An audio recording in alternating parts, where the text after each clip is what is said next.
Cette situation s'améliore. Ce n'est pas du défaitisme exagéré, c'est une réalité tellement évidente que le monde entier regarde les yeux clos, sans pouvoir réagir. Ce tour d'horizon de l'actualité internationale confirme ce mauvais diagnostic.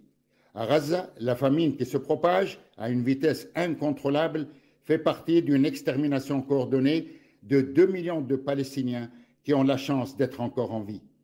Jour après jour, l'armée israélienne tue sans motif des civils palestiniens.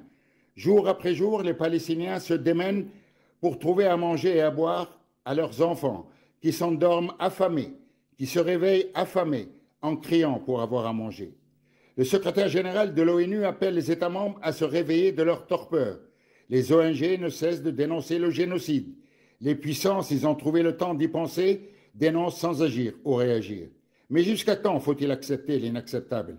Que faut-il à part accélérer la cadence des dénonciations pour réveiller le plus grand nombre de consciences et leur faire comprendre qu'à Gaza, les Gazaouis, outre la mort, souffrent de 3 fléaux: la soif et la déshydratation par un temps caniculaire, la faim qui leur fait plus mal que le bruit régulier des bombes, et la malnutrition, le comble de l'inhumanité. Le deuxième chapitre de ce triste récit concerne l'interminable guerre entre la Russie et l'Ukraine, qui ont tenu à Istanbul le 3e round de leurs vaines négociations. Aucune avancée significative et Zelensky insiste pour que Poutine le reçoive, mais celui-ci s'y refuse.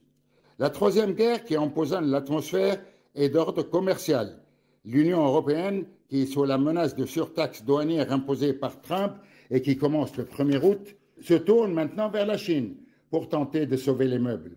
Profitant d'un anniversaire au goût amer, celui du 50e anniversaire de l'établissement des relations diplomatiques entre Pékin et Bruxelles, une forte délégation européenne est à Pékin, où les relations ne sont pas du tout au beau fixe.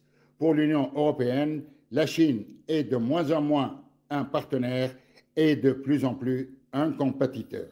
Le 4e grand chapitre qu'il ne faut pas négliger est le changement climatique, une menace urgente et existentielle. Et la nouveauté dans ce chapitre est de taille. La Cour internationale de justice compte maintenant réclamer des réparations aux pays pollueurs pour les pays les plus affectés. Une victoire historique pour la justice climatique. Ces jugements seront-ils respectés? Le monde a changé comme vous le voyez. Les alliances aussi, de même que les mentalités des puissants. Même le climat est entré dans ce tourbillon. On ne peut que s'y adapter et il n'y a pas d'autre choix. Point chaud avec Kamel Chérif.